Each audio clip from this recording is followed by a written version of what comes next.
అందరికీ నమస్కారం.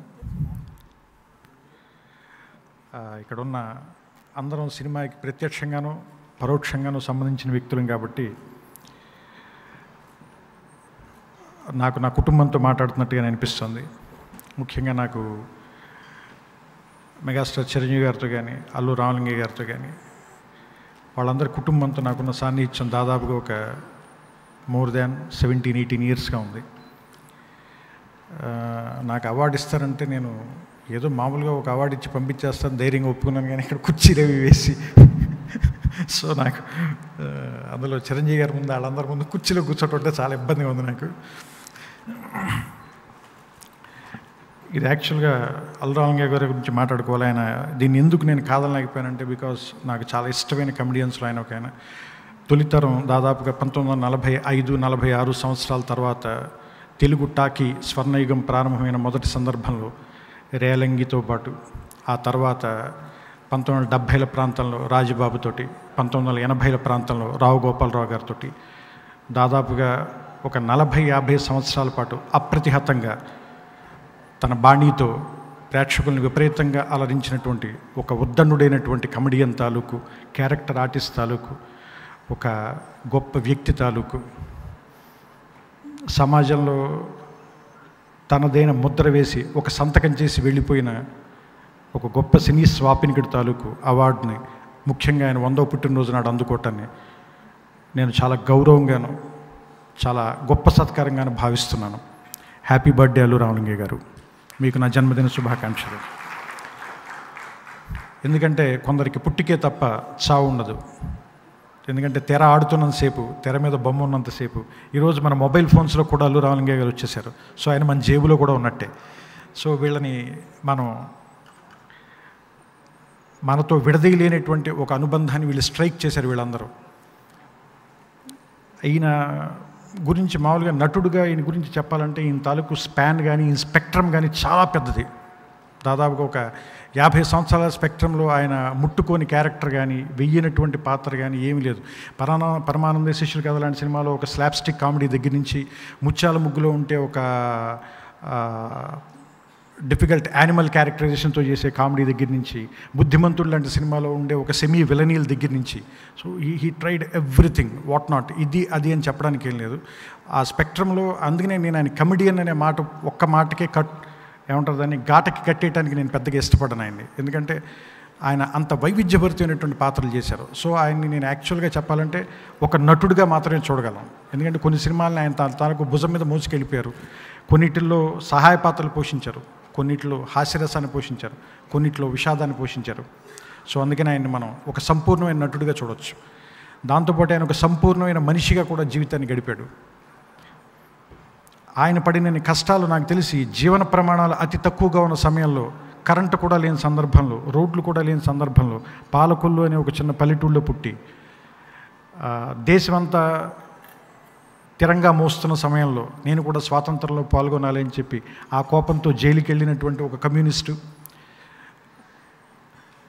ప్రపంచం అంతా భారతదేశం తాలూకు స్వాతంత్రం వాయువులు పీల్చుకున్న సమయంలో ఏదైనా ఒక కొత్తది ప్రయత్నిద్దాం, జీవితంలో వేరే ఏదైనా వెతుకుదామని చెప్పి మద్రాసు రైలు ఎక్కిన ఒక స్వాప్నికుడు, అక్కడికి వెళ్ళిన తర్వాత ఆ కష్టాలన్నింటినీ ఎదుర్కొని వాటన్నిటి మధ్యలోనే నిలబడి ఇన్ని సంవత్సరాల పాటు ఈదుకొచ్చి తనతో పాటు తన తర్వాతి తరాలకి కూడా చెయ్యందించినటువంటి ఒక గొప్ప వారసత్వాన్ని మనకందరికీ అందించినటువంటి ఒక తండ్రి, తాత, మామ, తమ్ముడు, అన్న, ఇట్లా ఎన్నో వైవిధ్యభరితమైనటువంటి భూమికల్ని జీవన యవనిక మీద పోషించినటువంటి ఒక అతి గొప్ప వ్యక్తిగా నేను అల్లు రామలింగయ్య గారిని చూస్తాను.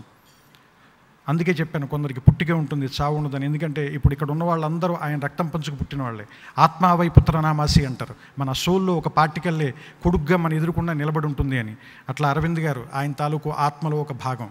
అలాగే ఆయన తాలూకు కూతుళ్ళు, వాళ్ళ తాలూకు భర్తలు, వాళ్ళ నుంచి వచ్చిన పిల్లలు, వాళ్ళు ఇప్పుడు చేస్తున్నటువంటి విజయాలు, సాధిస్తున్న విజయాలు, వాళ్ళ తరువాతి తరం వాళ్ళు, ఇదంతా ఒక నిరంతరంగా సాగేటువంటి ఒక గొప్ప ప్రవాహానికి ఒక చిన్న నీటి బిందువుతో మొదలుపెట్టినటువంటి చాలా గొప్ప వ్యక్తిగా నేను అల్లు రామలింగయ్య గారిని చూస్తాను. అందుకే నేను పుట్టుకు తప్పితే దాని తాలూకు అంతం ఎక్కడో మనకి తెలియదు. ఏదైనా నదీ మూలం ఋషి మూలం వెతకూడదంటారు. అట్లాగే నాకు అనిపిస్తుంది ఈయన తాలూకు చిట్ట చెరు వెతకటం కూడా మన తాలూకు మూర్ఖత్వం అనిపిస్తుంది. అందుకని ఈయన తాలూకు అంతాన్ని మనం వెతకద్దు. ఎందుకంటే ఈయన మూలం మనం చూసాం, ఈయన తాలూకు గమ్యం మనం చూస్తున్నాం. ఇది ఎక్కడి వరకు వెళ్తుందంటే, ఎక్కడ వెళ్ళి ఆగుతుంది అంటే ఆగుతుంది అనే మాట మనకు వద్దు. ఎందుకంటే అది వెళ్ళి సముద్రంలో కలవాలి, ఆ సముద్రం ప్రపంచం మొత్తం చుట్టి రావాలి. అందుకని వీళ్ళ విజయాలు ఇంకా ఎన్నో తీరాలకి వెళ్ళాలని, ఇంకా ఎన్నో సంవత్సరాల పాటు నిరంతరాయంగా వీళ్ళు సినిమాకి వాళ్ళ తాలూకు సేవలను అందించాలని ఈ సందర్భంగా నేను మనస్ఫూర్తిగా కోరుకుంటున్నాను. అట్లాగే అల్లు రామలింగయ్య గారికి సంబంధించినంత వరకు నాకు చాలా ఇష్టమైనటువంటి విషయాలు, ఆయన తాలూకు గాత్రం. అందరూ కూడా ఆయన నటుడిగా చూస్తారు కానీ ఆయన చాలా గొప్ప గాయకుడు. ఎందుకంటే ఆయన శ్రీకృష్ణార్జున యుద్ధంలో అంచెలంచెలు లేని మోక్షం అనే పాట పాడేటప్పుడు ఆయన చేసిన తాలూకు అభినయం కానీ, ఆయన గొంతులో ఉన్న లాలిత్యం కానీ, అలాగే మాయాబజార్ సినిమాలో పద్యాలు పాడేటప్పుడు ఆయన వంగర ఇద్దరు పద్యాలు పాడేటప్పుడు వంగర వెంకట సుబ్బయ్య గారి తాలూకు గాత్రం కొంచెం టఫ్గా ఉంటుంది, కానీ గొప్ప లాలిత్యం ఉన్న గాత్రం మాత్రం అల్లు రామలింగయ్య గారిది. సో అందుకని ఆయన తాలూకు గాత్రం నాకు చాలా ఇష్టం. ఎందుకంటే అప్పట్లో లైవ్ రికార్డింగ్ ఉండేది, అందుకని యాక్టర్లు ఖచ్చితంగా సింగర్స్ అయి ఉండాలి. సో మీరు singing in the rain cinema చూస్తే కూడా అందులో హీరోయిన్కి సింగింగ్ రాదనే ఆ అమ్మాయికి డబ్బింగ్ కోసం వేరే వాయిస్ ఇప్పిస్తారు. So that was very new in those days. అందుకని సింగర్స్, యాక్టర్స్ అందరూ సింగర్స్ అయి ఉండాలి. సో అందుకని ఆయన బేసిక్గా చాలా గొప్ప సింగర్ కూడా.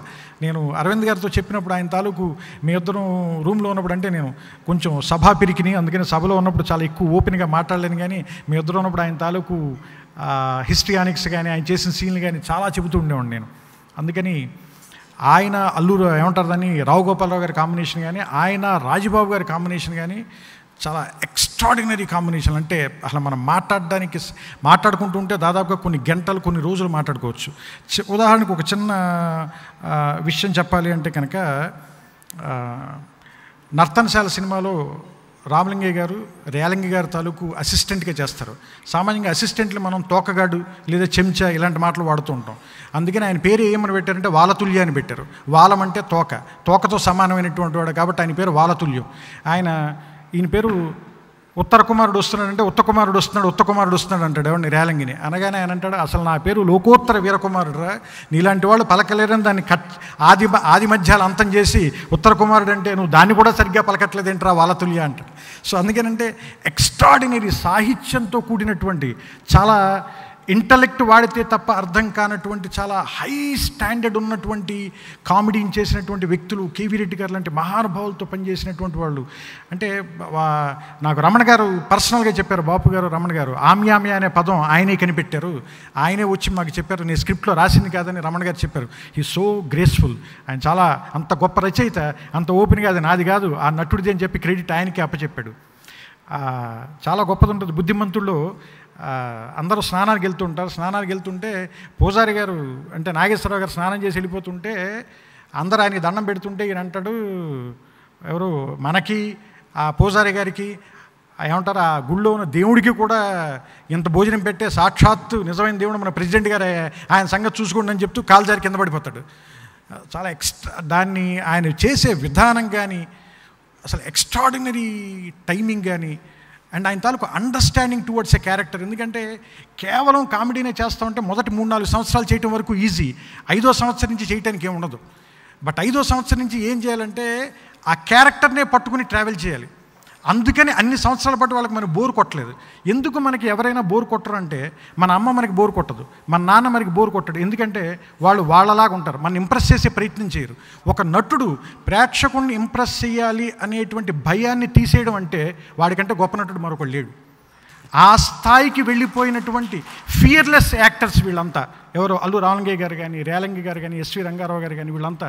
సో అందుకనే వాళ్ళు ఇప్పటికీ కూడా మనం ఎందుకు గుర్తుపెట్టుకుంటున్నాం, వాళ్ళని ఎందుకు మనం ఒక బుక్ లాగా మనం చదవాలనుకుంటున్నాం, వాళ్ళు చేసిన పర్ఫార్మెన్స్ నుంచి ఇన్స్పైర్ అవుతున్నాం, వాటిని కొంచెం అటు ఇటుగా మార్చి వేరే క్యారెక్టర్లు మేము అందరం ఎలా రాయగలుగుతున్నాం, కొత్త వాళ్ళు ఎలా చేస్తున్నారంటే బికాస్ దే వర్ ఫియర్లెస్. వాళ్ళకి ఇప్పుడు ఈ జోక్ పేలకపోతే ఏంటి, ఇప్పుడు ఈ క్యారెక్టర్ పండకపోతే ఏంటి అనే భయం లేదు. దాన్ని వాళ్ళు ఇష్టపడి వాళ్ళు చేసి వెళ్ళిపోవటమే. అంటే ఒక రకమైనటువంటి నాన్ ఋషి కురితే కావ్యం అన్నారంటే, కావ్యం రాసేవాడు ఋషి కాకపోతే కావ్యం రాయలేడని చెప్పారు. అట్లాగా వీళ్ళందరూ ఋషులైపోయారా యాక్టింగ్ చేసి చేసి చేసి ఒక స్థితికి వచ్చేసిన తర్వాత అనిపించినటువంటి వ్యక్తులు వీళ్ళు. అందుకే వీళ్ళు మనకి బోరు కొట్టరు. ఎందుకంటే ఎలా అయితే ఆవకాయ బోరు కొట్టదు, గోంగూర బోరు కొట్టదు, వర్షపు చినుకులు బోరు కొట్టవు, ప్రతి సంవత్సరం వచ్చే సంక్రాంతి బోరు కొట్టదు, ఇంటికి కట్టే మామిడి తోరణాల వాసన ఎప్పటికీ ఎలాగే ఇంపుగా ఉంటుందో, ఎప్పుడు పెట్టుకునే బొట్టు మనకి ఎంత అన్నిటికంటే గొప్ప అలంకారం అవుతుందో, ఎప్పుడు మనం చూసే గుడి ఎప్పటికీ మనకి బోరు కొట్టని ఒక కేర్ ఆఫ్ అడ్రస్ అవుతుందో, అల్లు రామలింగయ్య గారు లాంటి గొప్ప కమెడియన్స్ కానీ నటులు కానీ మన జీవితంలో ఎప్పటికీ బోరు కొట్టని మనతో బాటే నడిచేటువంటి నిరంతర ప్రయాణికులు వాళ్ళు. అందుకనే వాళ్ళకి మళ్ళీ మొదట ఎక్కడ చెప్పాను మళ్ళీ అక్కడే పూర్తి చేస్తాను. ఎక్కడంటే అలాంటి వాళ్ళకి పుట్టికే ఉంటుంది కానీ అంతం మాత్రం ఉండదు. సినిమాకి క్లైమాక్స్ చాలా ఇంపార్టెంట్ అంటారు. నాకు తెలిసి అతి గొప్ప క్లైమాక్స్ ఉన్నటువంటి నటుడు, తండ్రి, మామ, మెగాస్టార్ లాంటి అల్లుడిని సంపాదించుకోగలిగాడు. అరవింద్ లాంటిగా కొడుకుని కన్నాడు, బన్నీ లాంటి మనవణ్ణి, చరణ్ లాంటి మనవణ్ణి చూశాడు ఆయన. వాళ్ళందరి సక్సెస్ని చూశాడంటే ఒక సంపూర్ణమైన జీవితాన్ని అనుభవించాడు ఆయన. అన్నీ చూశాడు. అట్ ద సేమ్ టైం మీకు ఎవరికీ తెలియని బోల్డ్ అని కష్టాలు అనుభవించాడు ఆయన. చేతికి అందు వచ్చిన కొడుకు చనిపోవడానికి చూశాడు, ఎన్నో కష్టాలను అనుభవించాడు. అన్నిటికంటే గొప్ప ఆయనలో నాకు నచ్చింది ఏంటంటే, నాకు అరవింద్ గారు వాళ్ళు చెబుతూ ఉంటే వాళ్ళ ఇంట్లో అపోలో రూమ్ అని ఒక రూమ్ ఉండేదంటే, ఎవరైనా ఊరి నుంచి వచ్చిన వాళ్ళందరూ కూడా హాస్పిటల్లో ఉండాలంటే ఆ ఇంట్లో ఉండాలని చెప్తారు. మనకి దగ్గర డబ్బులు ఉన్నప్పుడు చారిటీ చేయటం లేదా ఇంకోళ్ళకి సాయం చేయడానికి మనకి ధైర్యం ఉంటుంది, రేపు ఏది కాదనే ఒక నమ్మకం ఉంటుంది. మన దగ్గర ఏమీ లేనప్పుడు కూడా మన దగ్గర ఉంది పంచుకోవాలి అంటే మాత్రం వాళ్ళు నిజంగా గొప్ప వాళ్ళే ఉండాలి, చాలా గొప్ప వాళ్ళే ఉండాలి. ఎందుకంటే డబ్బున్న వాళ్ళు చేయటంలో ఒక తృప్తి ఉండొచ్చు, లేదంటే ఒక గెలిచామన్న సంతోషం ఉండొచ్చు, లేదా అవతల వాళ్ళ కళ్ళల్లో ఆనందం చూద్దామని కోరిక ఉండొచ్చు. కానీ ఒక లేనివాడు చేసే దాంట్లో నిజంగా మానవత్వం మాత్రమే ఉంటుంది, ఇంకేం ఉండదు అందులో.